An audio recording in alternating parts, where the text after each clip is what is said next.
Bonjour tout le monde, c'est Gallifrey pour la rubrique de Geekplay.fr. Aujourd'hui on est parti pour une petite critique et je vais vous faire la critique de Fast and Furious 6. Eh bien, Fast and Furious 6, comme on pourrait dire, quand il n'y en a plus, il y en a encore. Et alors là, le sixième opus, alors moi, je vous le dis direct, hein, quand j'ai vu le 6, j'ai dit stop, on arrête, là c'est plus possible, faut que ça s'arrête à un moment. Bien entendu, tous ceux qui auront vu le 5 comprendront qu'à la fin du 5, on savait pertinemment qu'il y aurait un 6. On s'est dit, va falloir qu'ils arrêtent à un moment, c'est juste plus possible, surtout que moi par exemple l'un de mes Fast and Furious préférés, alors déjà mon préféré c'est le premier parce que c'est le premier évidemment, hein, déjà c'était innovateur dans le genre, le deuxième il reprend bien la trame, mais un de mes préférés évidemment parce qu'il prenait d'autres personnages, c'était Tokyo Drift évidemment. Et Tokyo Drift, à la fin on voit Vin Diesel, et donc là dans le 6, Han il est là, donc il est pas mort alors qu'il meurt dans le 3, et là on comprend pas, et là il y en a marre, donc c'est 4, 5 et 6 qui sont censés se passer avant 2005, là c'est plus possible. Il en a marre. Donc moi, je vous avouerai, moi, Fast and Furious 6, moi j'en avais, mais jusque là, moi j'en pouvais plus.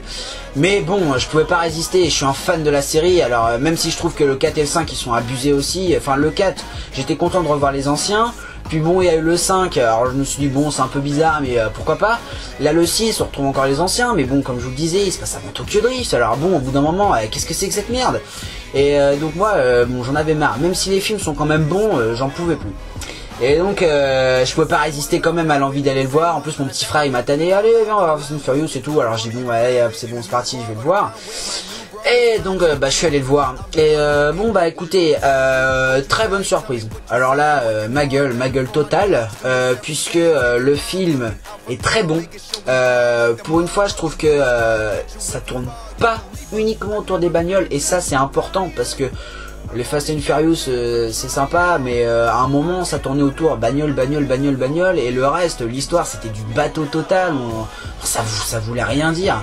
Et là honnêtement ils ont essayé de faire quelque chose d'un peu plus sympa. Avis personnel, je le répète encore une fois, la critique n'engage que moi. Ne me brûlez pas sur un bûcher si vous n'êtes pas d'accord, hein, je ne fais que donner mon avis. Je trouve qu'une trame scénaristique est très intéressante dans ce film, puisque cette fois il y a quelque chose de construit. En plus bon bah vous le voyez vous le verrez juste après dans la bande annonce. Bon alors là ça va être quand même toute l'équipe de Dom Toretto contre une autre équipe. Comme ils sont vachement semblables les uns avec les autres, ils sont quand même assez identiques et tout. Et franchement c'est pas mal du tout, mais on reprocherait peut-être certaines scènes un peu complètement pétées qui sont vraiment c'est absurde, il y a des moments, mais je veux pas vous raconter le film, il y a certaines scènes, si vous l'avez déjà vu, vous comprendrez très bien, la scène sur le pont, hein, quand Dom y rattrape Letty, c'est juste n'importe quoi. La scène finale, moi on m'a dit que c'était n'importe quoi, j'ai trouvé ça sensé, le truc avec l'avion et les grappins, j'ai trouvé ça bien, j'ai trouvé que c'était totalement réalisable. Après, je sais pas. Après c'est un peu, on est toujours un peu tendancieux sur un film. Il y en a qui adoreront, il y en a qui détesteront. Et moi, pour les films, j'ai remarqué que j'étais toujours un petit peu entre les deux. Le fait est qu'il y a des points positifs et des points négatifs, un peu comme vous pouvez les lire dans les critiques de jeux vidéo de Geekplay.fr. Les tests, etc. Il y a toujours des points négatifs et des points positifs. C'est très rare de tomber sur un film exceptionnel. Et par contre, alors là, assez étrangement, c'est assez facile de tomber sur un film merdique au possible. Je vous renvoie à Cosmopolis.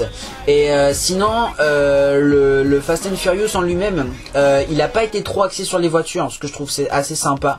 Pour une fois, la trame, donc je me répète un peu, mais la trame scénaristique, alors le synopsis, qu'est-ce que c'est? Alors c'est, si vous avez vu le 5, Dom et Brian, ils ont effectué un coup à 100 millions de dollars, et maintenant ils sont pépères, tranquilles, cool à la vista, sur la plage de je sais pas où d'ailleurs, on s'en fout, c'est pas important.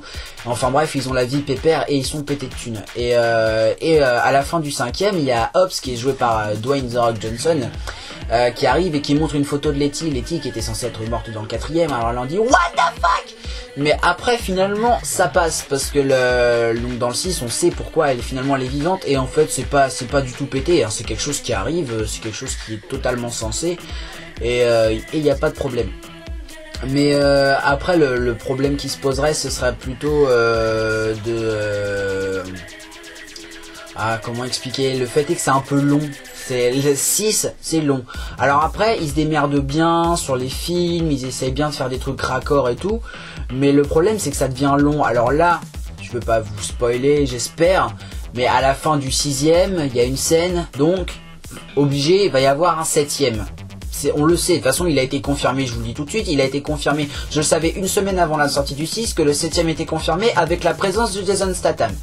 Donc, ceux qui ont vu le 6 comprendront pourquoi, et ceux qui ne l'ont pas vu, vous comprendrez en le voyant. Et ceux qui s'en foutent, eh bah, je peux rien faire pour vous. Après...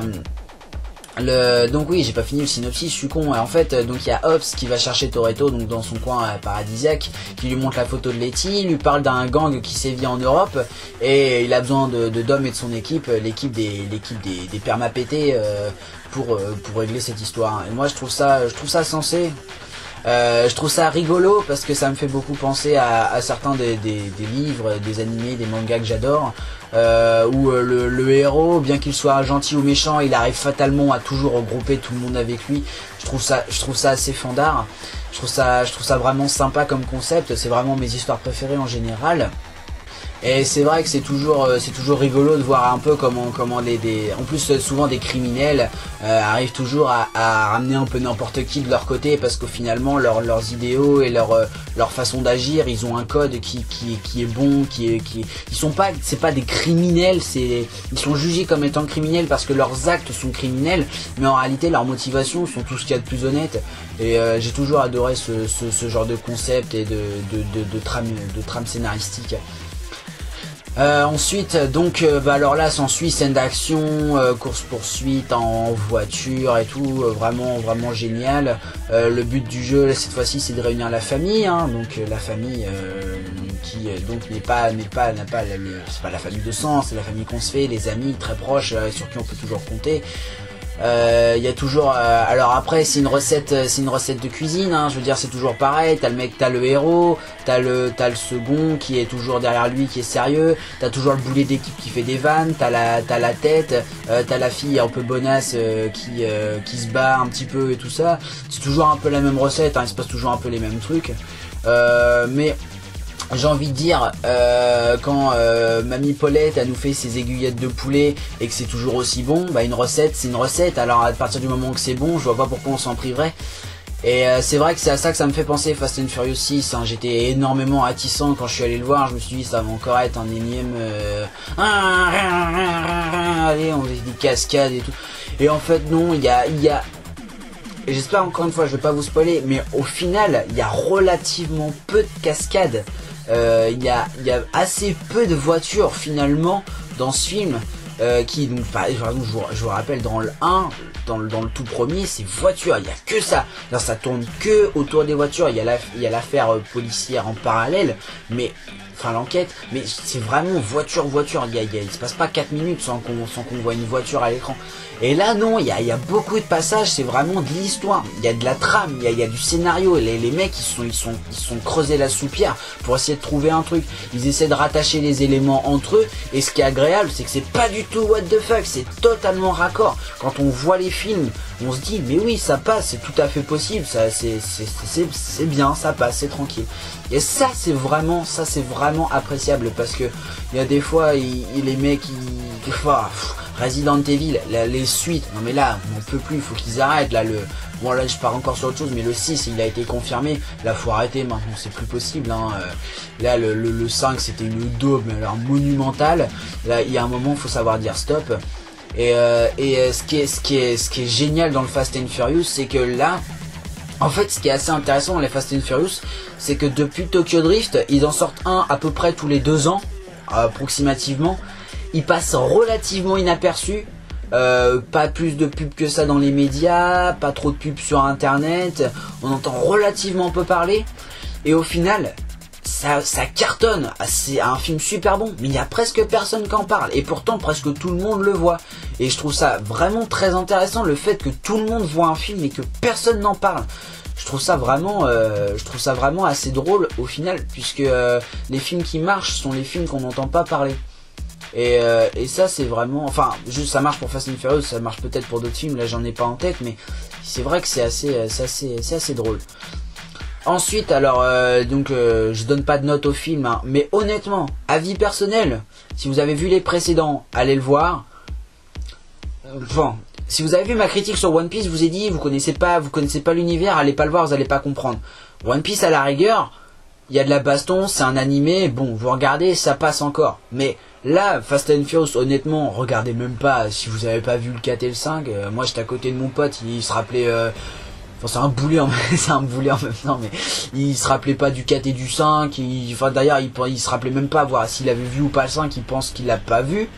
Donc au final, il allait voir le 6, il capte pas ce qui se passe et tout. Donc là, par contre, c'est vrai que, étant donné que c'est plusieurs films qui se suivent réellement, je déconseille vraiment, vivement, à haute voix, n'allez pas le voir si vous avez pas vu la suite, enfin les précédents plutôt, parce que honnêtement, vous allez à rien biter à l'histoire. Et ça va être une tannée, et même si c'est pour aller voir les courses poursuites, moi voir un film juste pour l'art visu, franchement je trouve pas ça exceptionnel. Et parce que moi je suis beaucoup trop branché scénar, pour moi tout ce qui est cascade et effets spéciaux, ça vient au second plan, c'est l'histoire. On peut avoir les meilleurs effets spéciaux de la planète, si ton histoire elle est bidon, c'est toujours le même principe, hein. Et même moi, si je mets pas de note, un critique de presse mettra pas un 5, mettra pas un 18 sur 20 à un film juste parce qu'il a les effets spéciaux d'Avatar, alors que l'histoire c'est oui va à l'école, c'est rien, c'est pas possible. Je veux dire, il y a un moment, il faut être réglo, et c'est là que Fast and Furious 6 montre qu'ils sont réglo.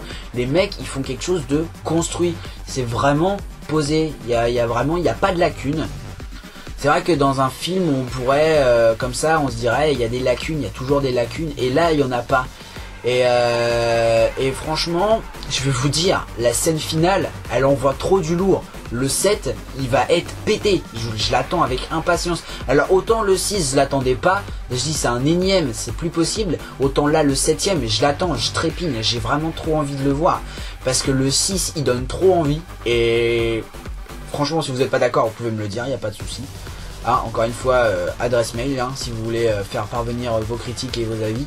Mais honnêtement, c'est vraiment un très bon film. Je le conseille vraiment vivement. Des très bonnes cascades, bons effets spéciaux, un super scénar. Il est bien construit. Ah, j'avoue, film, point positif, point négatif. J'ai beaucoup de positifs et un négatif. Alors, il y a quelques scènes what the fuck. Et là, j'avouerai, il y a un petit problème. Les personnages sont un peu surjoués. Alors je sais pas si c'est le doublage qui fait ça, mais c'est vrai que même en anglais c'est plutôt dans les dialogues des acteurs en eux-mêmes, et ils parlent et on sent le surjoué, on sent ils en font beaucoup trop. C'est pas agréable. Après c'est assez mineur parce que c'est durant quelques scènes éparses, donc ça passe relativement bien. Mais il est vrai que c'est assez fatigant. Vraiment, mais quand je dis un surjoue, c'est pas un surjoue léger, hein, c'est vraiment, on sent, ils en rajoutent vraiment beaucoup. C'est vraiment de trop même. C'est vrai, mais vraiment. D'ailleurs, c'est un pléonasme parce qu'on surjoue de trop. C'est-à-dire qu'il y a du plus. Là, c'est plus possible. Il faut arrêter. Et c'est vrai que le jeu des acteurs manque un petit peu de naturel. Je l'avouerai. C'est un de mes points négatifs. Après franchement, non, honnêtement, c'est un bon film. Je vous le conseille vraiment sans hésitation. Si vous avez vu au moins le 4 et le 5, après le 1 et le 2, bon, c'est pas obligatoire, j'avoue. Mais si vous avez vu au moins le 4 et le 5, vous pouvez aller le voir. Si vous les avez pas vus, vous pouvez aller le voir. Vous allez rien comprendre, ça va être lourd, ça va être vraiment, mais alors, une tannée pas possible. Mais franchement, il est bon, je vous le conseille, franchement, Gallifrey donne son aval. c'est vraiment un bon film, je le conseille vivement, et allez le voir, vous allez voir, vous serez pas déçus, je pense. Et si vous êtes déçus, c'est que vous comprenez rien au cinéma.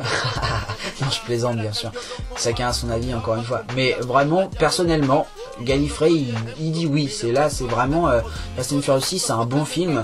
Et c'est un de mes bons films de 2013. Franchement, lui, je le retiens, et ça a été une très bonne surprise, d'autant qu'il partait pas gagnant. Et non, d'autant plus satisfait que ça s'est révélé être un excellent film. Voilà, donc sur ce je vais vous laisser, je vous dis à très bientôt pour de nouvelles critiques et pour les Max ciné. N'oubliez pas de vous inscrire à la chaîne pour ne rien rater des prochaines vidéos et de nous rejoindre sur notre page Facebook. Sur ce je vous dis à la prochaine les amis et à bientôt pour de nouveaux cinémas. Allez, salut! Et je vous laisse avec la bande-annonce de Fast and Furious 6. Haha.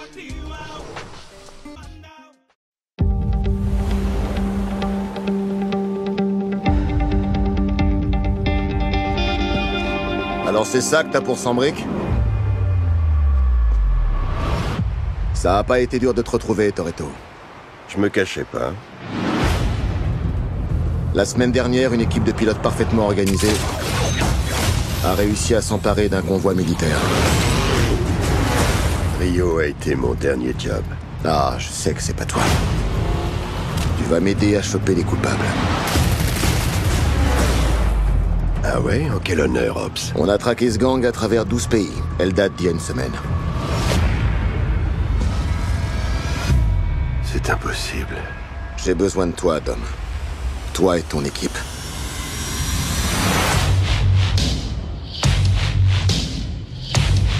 Y a un bébé dans le coin? Ferme-la ou c'est toi qui vas pleurnicher. T'as les meilleurs du monde réunis ici dans cette pièce.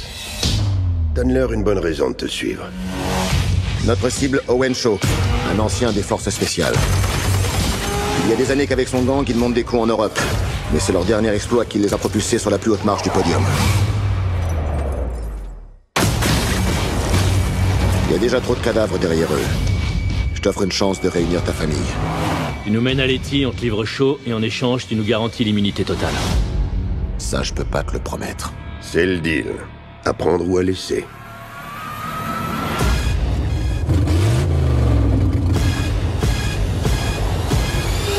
Fonce ou crève.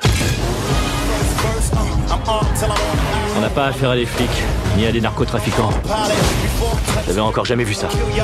Ces codes que vous respectez vous rendent prévisibles. Et dans notre branche, être prévisible, c'est être vulnérable. Je peux vous trouver et vous massacrer quand je veux. Tu crois aux revenants?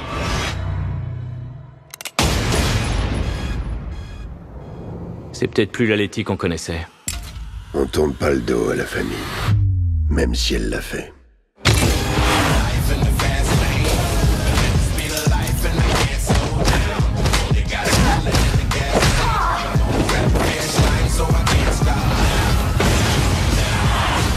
Eh les gars, ils ont un tank! Carrément.